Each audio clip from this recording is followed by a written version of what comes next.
Hey, Kristen Heinlein here with my first creative painting video in my new series, Brave Authentic You. In this demo, I'm going to create a mixed media still life painting that is infused with my personality. So, artists have been creating still lives since the Middle Ages, and oftentimes people think of still lives as a really traditional form of art. We're going to use the objects within our brave, authentic still lives as a vehicle to tell a story about us. Okay, so first thing obviously is to gather your tools and material. Paint, paintbrushes, scissors, Mod Podge, and old memorabilia. Just kind of wanted to show you a little tour of my studio and show you some of the stuff that I specifically use, some of my paints. Here's one of my favorite brushes. It's a sponge brush, texture maker, paint pens. I'll use some of these later. Mod Podge, which I mentioned is super important. And this is my palette. It's like just a sheet of glass that I put tape around the sides. It's easy to clean. Here's some of my memorabilia. And here is my washi tape, which I recently discovered and become obsessed with. We use it in my classroom too. And my sketchbook is super key because I always pull inspiration from my sketchbook. So yeah, I think that's about it. So next, choose the subject for your still life and print off a picture from the internet that you can use as your reference picture. I like to break things up according to shapes. It helps it make it easier to draw. So I'm going to start with the left-hand corner with the circle, which is the bowl that holds the pears. And for me, that's like the focal point of the picture. So I'm really roughly kind of sketching it out. I'm not worried about getting it exactly right at all, because this is not a drawing lesson. This is a lesson about, taking an image and putting our own twist on it. And it's going to end up being more of a self-portrait than even a still life, because it's all about putting your personality into your artwork. So here I am trying to make this pear a little bit 3D. And I chose pears as a subject for my still life because they're just always a fruit that I've enjoyed. So choose something that you like, obviously. That should be, hopefully that's a given. And I think pears are kind of fun and easy to draw. And I like that they're a little bit imperfect. And the thing I like about this picture is that they're all kind of facing different directions. And it doesn't look boring to me. It's not three apples sitting in a row that looks, too perfect looking. Imperfect is good. So kind of darkening things, finishing it up, and voila, drawing done. Yay! Okay, so this is the fun part, I think, and I want to share a quote with you by Chuck Palahniuk. He's the author of Fight Club and quite a few other great books. While I tear up some paper that I'm going to use, and the quote goes like this: "Your handwriting, the way you walk, which china patterns you choose, it's all giving you away. Everything is a self-portrait. Everything is a diary." And I love this quote because I just really think it relates. I think it's spot on, and it's how I feel about all forms of art. It's all a self-portrait. So here I am, and I'm using Mod Podge. And what I do with the Mod Podge is I'm putting some Mod Podge on my pear, and I tore up a little piece of a postcard, and I am collaging that on top of my pears.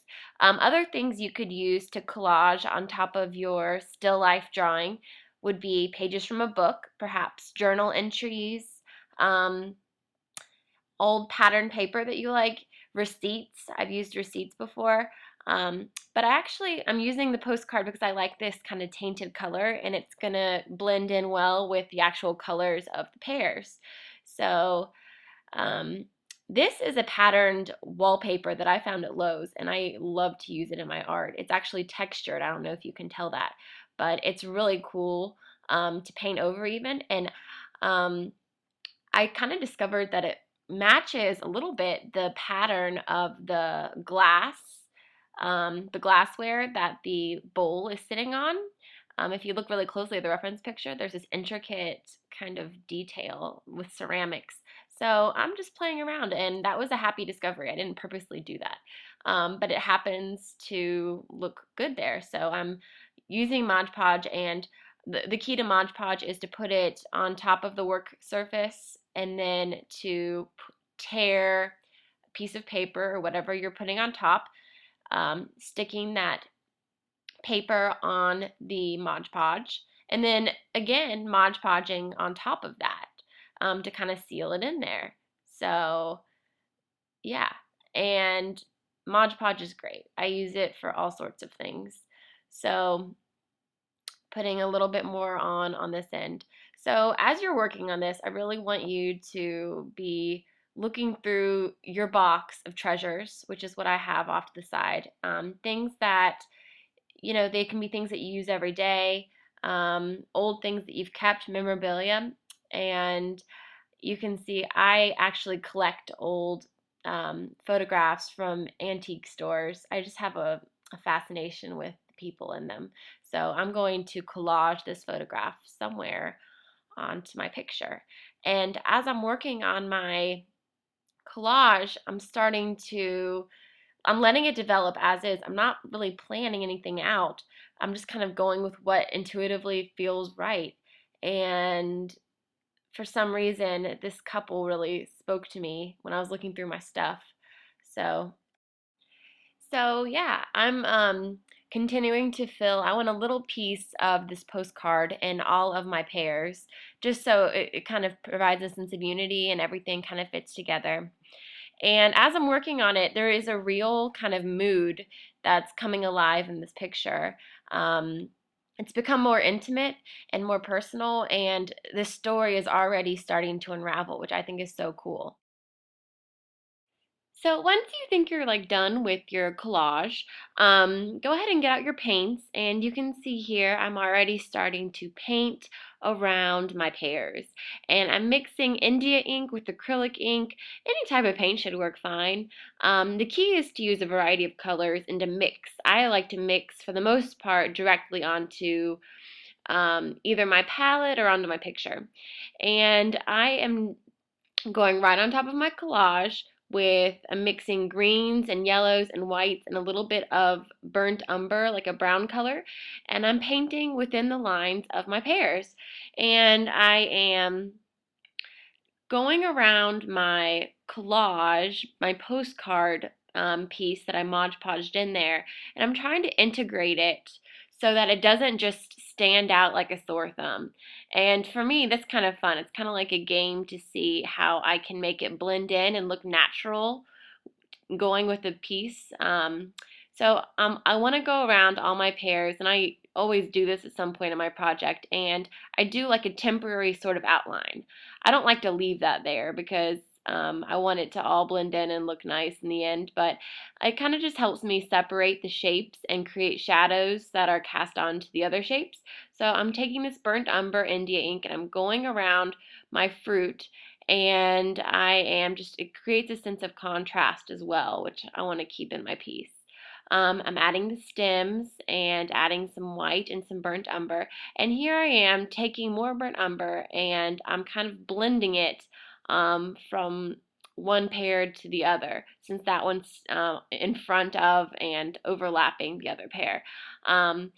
I really think that fruit is a great subject matter, just like flowers, for still lifes because it's so forgiving. It's a general, the pears are kind of a basic shape, and it gives me the freedom to just go in there and think about color and texture and making them unique. I'm not super worried about reflections or things that exist in other types of still lifes.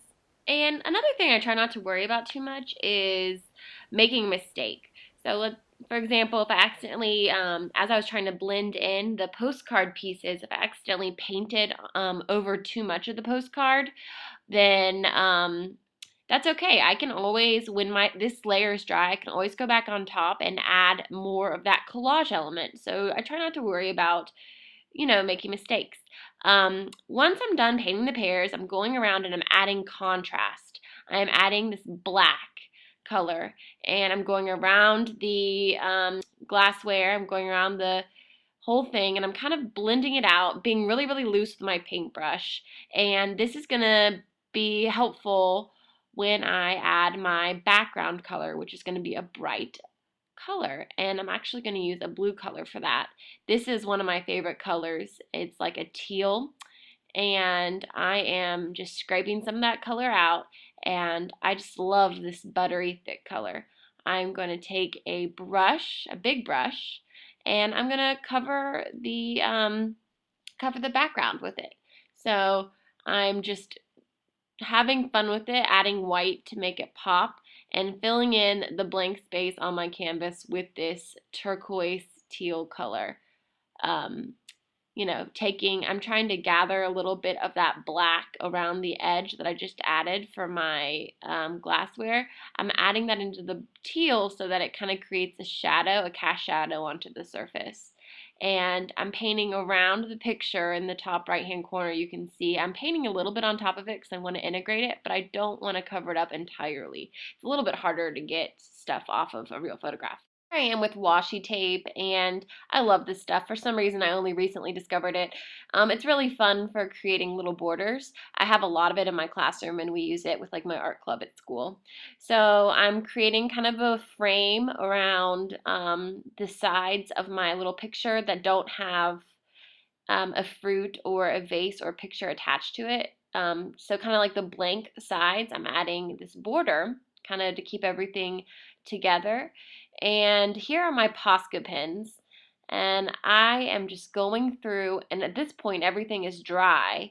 I'm going through and I'm adding just some lines and some details. This is really hard to see in the video, but if you look at this mixed media piece closely, you can see some scribbly lines. I just think it's kind of a fun thing to add on. If you ever hit like a creative roadblock, a great thing to do is to pull out a sketchbook and let the imagery that you've created kind of reappear in your artwork. So I was trying to think of something to fill the space between this heart-shaped pear and the photograph that I Mod Podged at the top. And I found a sketch of this deer that I had done with these antlers, and the shape just started emerging on my picture once I saw that. So another thing that I just love about art is really tuning in and being self-aware, and I try to pay attention to what I am drawn to and what story starts to emerge on my picture. I'm really not making the conscious decision to have this become something. I'm following my intuitions and letting the story kind of emerge. I was going through my sketchbook and I found this phrase that says "mornings with you," and I had jotted this down last year on my anniversary with my husband, and I just took an X-Acto knife and I just took that right out of my sketchbook. This phrase "mornings with you," it all clicked, and the theme, the message, the story in this picture all kind of fell into place. It's about spending mornings with the person or people that you love, and I think it's a universal message. Different people could relate to it, but it's more importantly, it's a personal message, and it brings about this story that happened literally in my life, and that's what makes it an authentic piece of artwork. There's a quote that I love that says, "Every morning you have two choices: continue to sleep with your dreams or wake up and chase them." And that quote, I've always really liked it because it really kind of captures how I feel about mornings. I wake up and I feel like, you know, the world is an open door and you can do anything. Um, it's a great symbol for reinvention and kind of starting over. So as I finish up the piece, I like to go in with the black ink and add some contrast. And here I am going on top of um, the textured wallpaper. And what I like to do is I like to take some black or dark color and kind of rub it in, and it really adds a really cool sense of texture. It kind of falls in the crevices, and I really like that. I also like to go into the corners with black and kind of bring the whole piece together. And I really enjoy the final steps of creating a piece because I can tie all the elements together. I like to kind of bridge together areas of color. That's kind of how I define blending, I guess. And if there's something that I feel like doesn't fit or stands out too much, I will just paint over it. That's another great thing about the process. There's so many layers and only certain layers show. It's kind of like a real memory. You only remember certain things. You only recall the tip of the iceberg, even though there's all these details that are occurring right underneath the surface. So after I'm done, I like to spray it with a clear coat of Mod Podge, and you can see that it's really shiny on the surface. And up close, there's all kinds of details that I enjoy doing and I enjoy looking back on. And I also paint the sides of my surface. Thank you so much for taking the time to watch this video. I had a great time making it, and I hope that you're able to make a still life that encompasses your authentic self.